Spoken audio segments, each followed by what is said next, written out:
Hey everyone, welcome to VidAMs, a new series where I take a look at TV adaptations of video games, be they Saturday morning cartoons, anime, or even live action.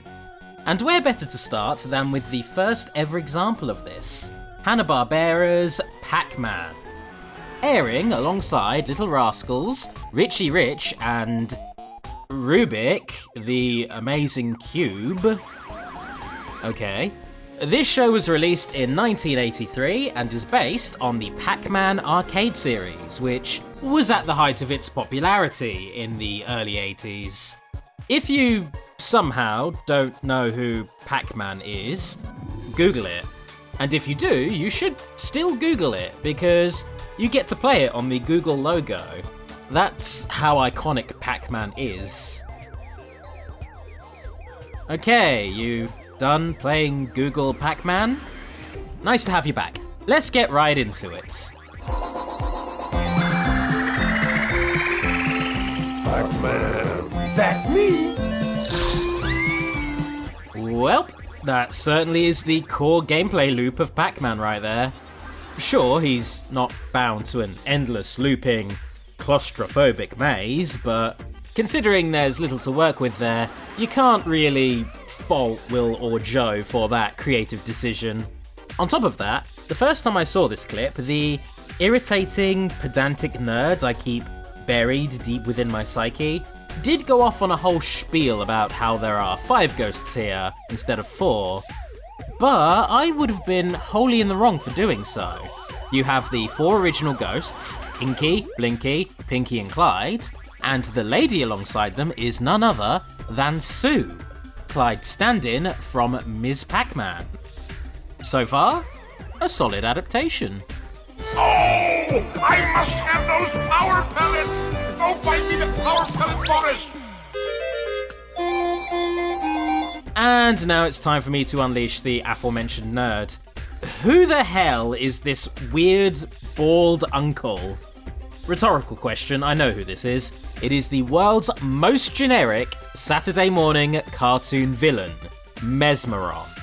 An incredibly hands-off wizard who is dead set on having his ghost minions steal Pac-Man's stash of power pellets, and assumingly take over with them.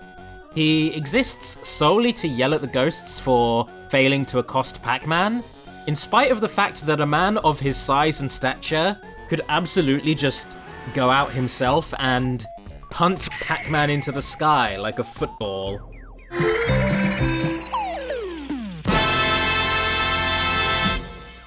And there you have it. That is the Pac-Man cartoon in a nutshell. Every episode is a self-contained story featuring Pac-Man, his wife, who goes by the name Pepper, since it'd be weird to call a married woman Ms. Pac-Man, and their Pac-Baby. Fun fact, the hybrid arcade/pinball game this baby came from was made by Midway without Namco's permission, leading to the end of their professional relationship. What an adorable little homewrecker. So, you're probably wondering how I'm going to tackle this series as a whole. Will I be watching all 44 episodes and giving a play-by-play of each one? No. Bloody hell no, I haven't the time nor patience for that. What I will do is watch the first 2 episodes of each season and the final episode overall. That is 5 episodes in total, so strap in.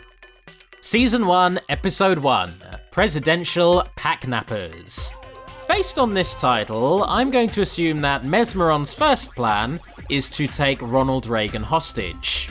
And given what a scumbag he was, that is a plan I can actually get behind.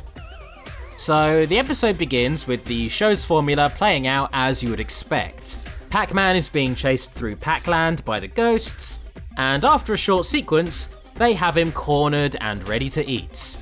That is until Pepper appears to bail him out. Are you all right, darling? Oh, dear sweet Christmas. Okay, this is gonna be hard to explain for my overseas fans, but let's do some roleplay.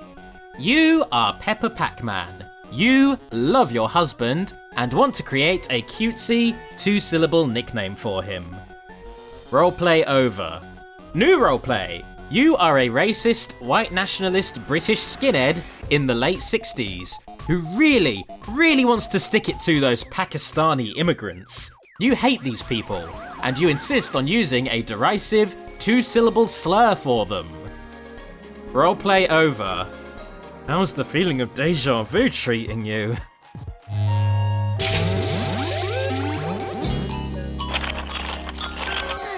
Power pellets! Wait, you can just buy power pellets? From vending machines, no less? Damn. Someone should tell Mesmer on that. He's resorting to murder over them. Dude could just get a part-time job at Pac-Donald's and buy the pellets himself. Speaking of Mesmeron, the freshly defeated ghosts float back to him in order to respawn, because apparently Mesmeron lives inside the little box in the center of the maze. And based on his mildly annoyed and resigned tone, death by Pac-Man is a very frequent occurrence. What's your excuse this time? You'll never guess how we messed up this time. I don't have to guess, I saw it all on my Pacland spy satellite. Wait, what? I know I did a little chopping there, but why'd you ask then? Well, anyways, Mesmeron, realizing that going after Pac-Man just isn't working, decides to aim a little higher. He sends the ghosts to kidnap the PAC president from the Yellow House.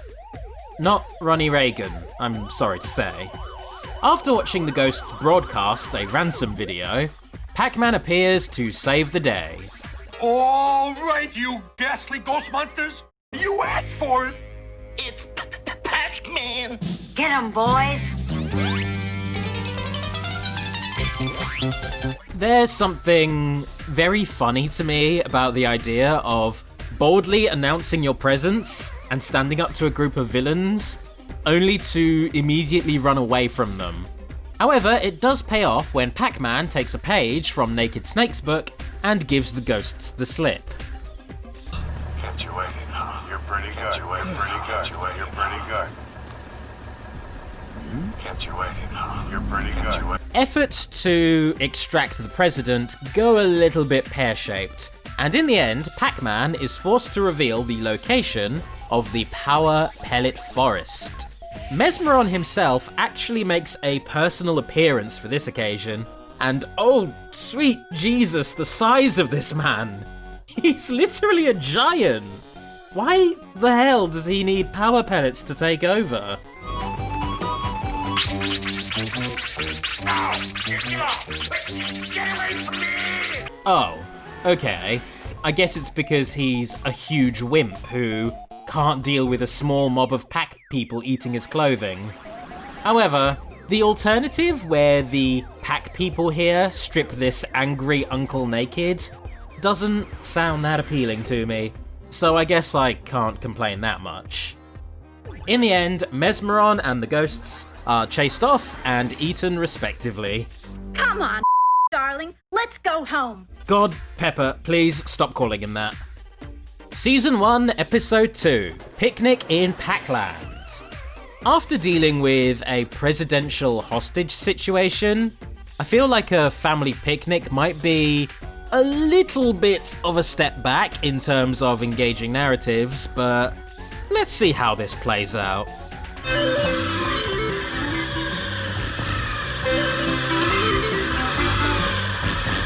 Now, many people would look at this clip and assume that the limitations brought on by low-budget TV animation would make it impractical for the artists working on the show to animate every passenger in every car.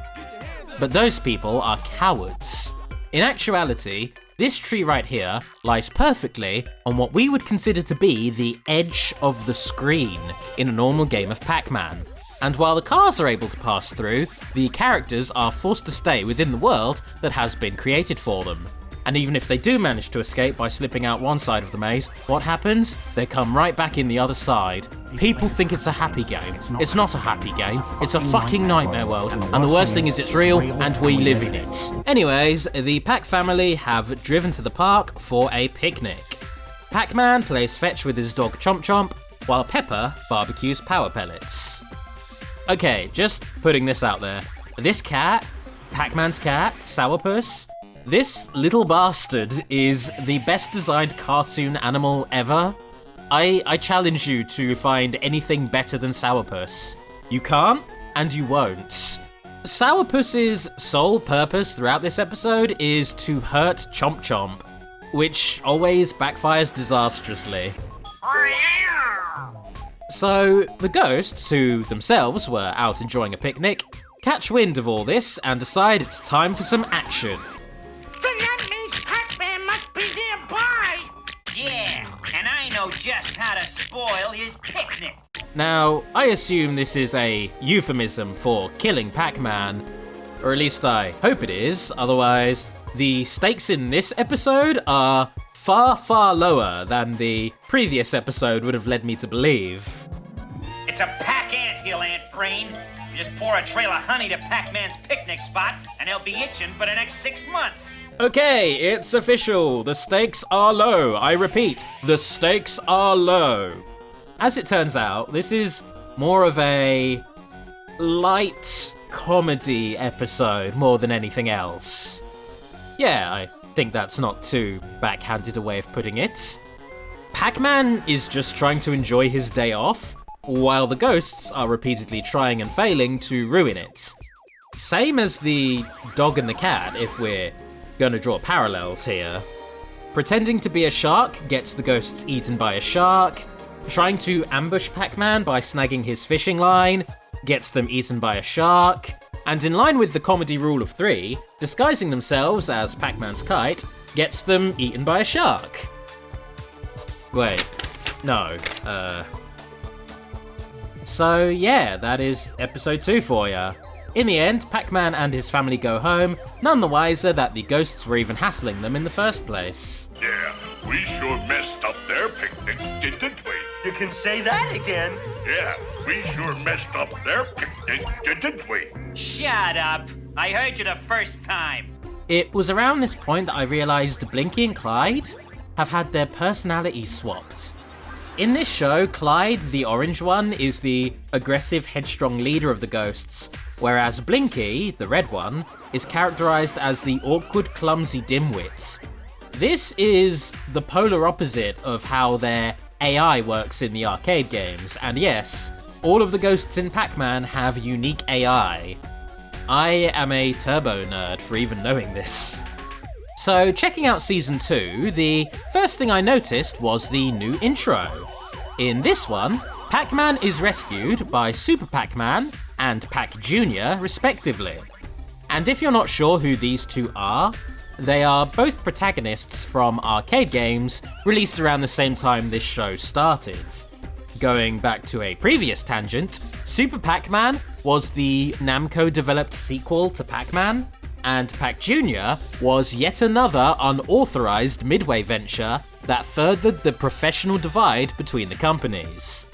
Yet another homewrecker we have here. And tying in to this cross-promotion, the next 2 episodes we're watching exist to introduce this pair of poochies into the show. First is Season 2, Episode 1. Here's Super-Pac.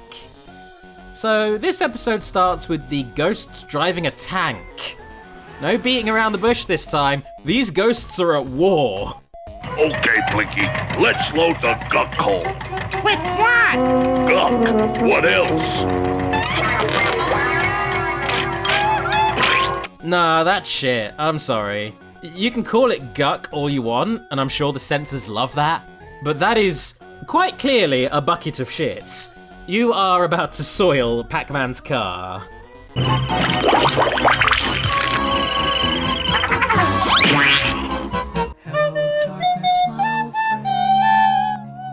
With Pac and Pepper caught in Shit's Creek without a creek, it seems like they're completely screwed.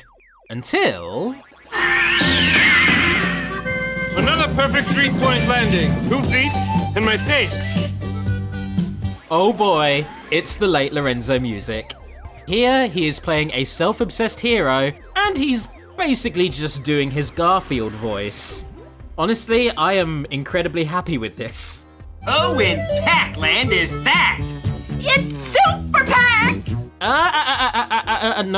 No. You stop right there, and you back it right up. What happened to the shitted up car? How and when did Pac and Pepper get out of the shitted up car? And if escaping the shitted up car was this doable, why do we need Super-Pac? Can it wait, son? I've got to find that emergency. I hate to bother you, Super-Pac, but, this is the emergency. It is? No, you know what, Super-Pac? I actually understand your confusion. Oh, yeah? Why should we? Excellent question. Glad you asked. Why should they stop? Wow, this character is actually quite funny. Like, more so than all of the other characters I've seen so far. It's rare to see a Poochie do that. And for as much as he's played up as a comic blowhard, he does lay waste to the ghosts. And now, for the old 1-2. 1, 2. You're probably wondering how he was able to kill those ghosts with that visual gag he prepared. Well, I'm glad you asked. He simply laced the numbers with a powerful, illegal neurotoxin. A few milligrams is all it would have taken to subdue an enemy, and Super-Pac just coated them. He just committed a war crime. Oh, we'd like to thank you for saving us by inviting you to lunch at our house, Super-Pac. Why, I'd be delighted. How could anyone refuse such a lovely Pac beauty as you? Of course, I only eat the finest Pac steaks and plenty of greens. Good for my complexion, you know. Don't mind me, Pac, just stealing your girl. So, Super-Pac is invited for dinner, and hijinks ensue. Hijinks here meaning property damage, some light child endangerment, and a demolition of Pac-Man's home. But forget all that. What's Mesmeron up to in Season 2? Run for your life!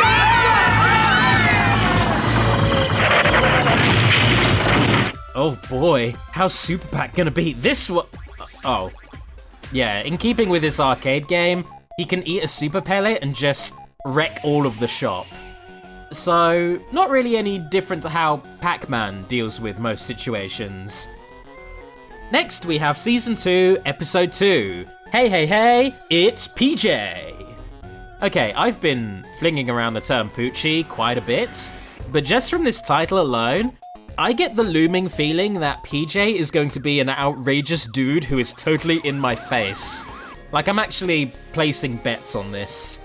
So this episode starts with Pac-Man cleaning out his garage when... Hey, what's happening, Pac cousin? Dig my new wheel! Oh god, he's so tubular! He's totally bodacious! He puts the cool in radical. This is PJ, Pac-Man's cousin, and having dropped out of high school, he invites himself to live in Pac-Man's garage. He wears out this welcome very quickly by mooching food and endangering Pac-Baby, which seems to be a running theme for these new characters. It's cool! Oh no, PJ, not you too! So, Pac-Man takes PJ back to high school in an attempt to get him back into education and out of his house. I'm no expert on this matter, but I don't think adults are allowed to just wander into schools without prior appointments like this. I mean, this is the 80s, it was a different time, but now? Oh boy, this wouldn't fly. Good afternoon, class. I am Professor Batstein.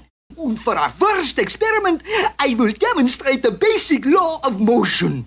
I am honestly fascinated by the idea that Albert Packstein exists and is working in what I can quite safely assume to be the Pac equivalent of the USA, because that means he must have immigrated from Pac Germany to escape from the fascist reign of Adolf Packler. Oh, sorry, I'm getting way too ahead of myself. Themes of genocide are introduced into the final episode of this show. Now just say your line. Romeo Pac! Oh, Romeo Pac! Wherefore art thou, Romeo Pac?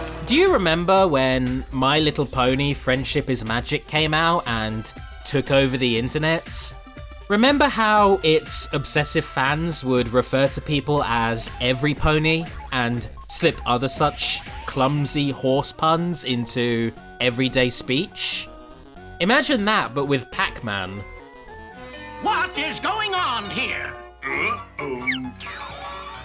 As you've probably gathered, Pac and PJ go from class to class, creating unintentional havoc as they go, until a member of the faculty recognizes that a fully grown Pac-Man has entered the school without permission, and he is rightfully kicked out. Now get out of here and chase some ghost monsters like you get paid to. Oh, well. In spite of the japes, hijinks, and shenanigans that took place, PJ's resolve to continue his education is bafflingly restored. However, before he leaves Pac-Man's garage, he does invite the entire school to a house party as one last kick to Pac-Man's teeth. I suppose he really is a homewrecker. So, with these two new characters introduced, it's time to jump forward to the finale. Brace yourselves. Season 2, Episode 16, Happy Pac-Giving. The synopsis for this episode reads, the Pac family hear a story about the first Pac-Giving. I'm sure they'll address the elephant in the room. This episode begins with Nana Pac and Grandpac coming to visit for Pac-Giving. Yeah, you look like a little Pac-Indian now. Oh, please, Grandpac. The correct term is Pac-native Paclandian. Not even politically correct, just correct. Pac-Indians live in Pac-India. You mean you never told Pac-Baby about the very first Pac-Giving? Well, you see, no. Well, in that case, I'll just take the Pac family album and read him all about our ancestors who come to settle Pacland. Ah, good. And I'll eat while you're reading. Oh, no, you won't. You sit and listen like a good boy. I love how polite Pepper is being over this. Haha! Oh, please, dear mother-in-law, let's go through our extensive blood-soaked history. It's not like I've been toiling over this meal for hours. I love it when my food gets colds. Just think, a new land where me and thee can be free to live and chomp power pellets without fear of oppressive ghost monsters. You heard it here, folks. The Church of England is run by ghost monsters. My local priest, ghost monster. Did you ever wonder about that little white neckband thing that priests wear? If you take that off, boom, skin suit just falls apart. I hereby name our new colony Pacland.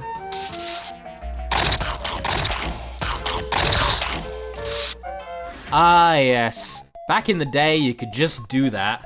Go to a foreign country and say, this is my country now. Oh, wait, there are locals here? Ah, whatever. Let's just strip them of all they hold dear and make them the savage, whooping bad guys in all of our media.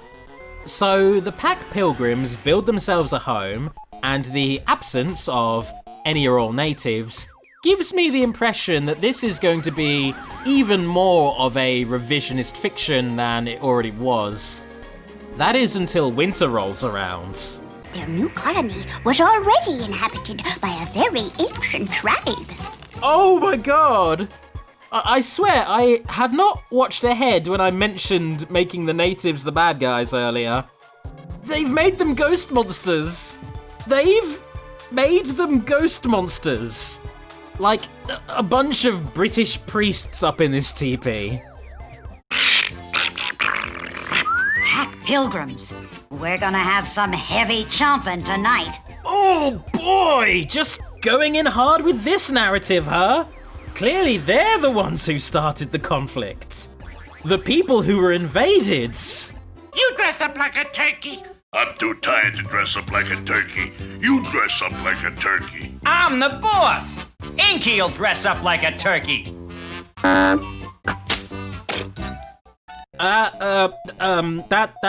right there, that's just a headdress.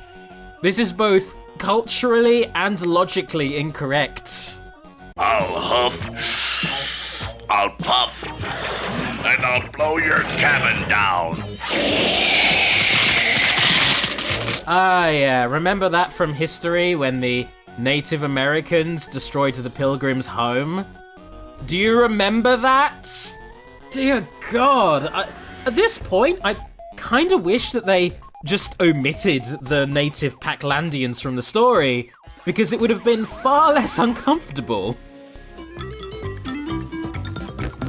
Look, your power pellets are defrosting. Let the genocide begin! Oh, fucking hell. Oh, fucking hell. Oh, no! The wacky ghost-chomping hijinks do be hitting very different here. Even my precious cinnamon roll sourpuss is getting in on the bloody massacre. From henceforth, we shall give our thanks each year for our crop of power pellets. And we shall invite even those who are less deserving to share in our Pax-giving feast. Fuck you! Sweet fucking Jesus! And that, pet baby, is how Pax-giving came to be. Ah, yes. Gotta have the racist grandparents over every year to talk about how great genocide is. Relatable content right there. And that is the end! Thank God! Let's just pretend that episode didn't happen. So, for better, or worse, that was the Pac-Man cartoon. Now, I've got to pose the question, did this show have any lasting impact? Surprisingly, yes. A massive impact at that.